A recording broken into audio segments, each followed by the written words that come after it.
ልቤ በሰዎች ከተሰበረ በኋላ ራሴን እንዴት እንዳጣሁኝ በደንብ አስታውሳለሁ።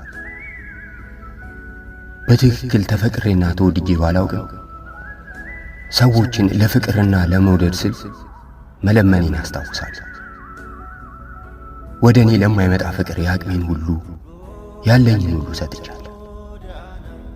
ነገር ግን ሁሉንም ማድረጌ አንድ ሰው እንኳን እንዲወደኝ በቂ አልነበረም።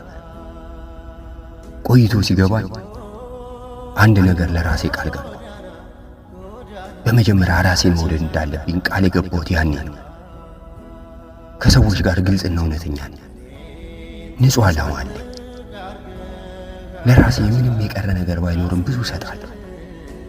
አሁን ግን ለራሴ ትንሽ ፍቅር መስጠት ምን ያህል አስፈላጊ እንደሆነ ተረድቻለሁ። ስለዚህ የራሴን ፍቅር ለራሴ እሰጣለሁ እንጂ ፍቅር እንዲሰጠኝ ማንንም አልለምንም።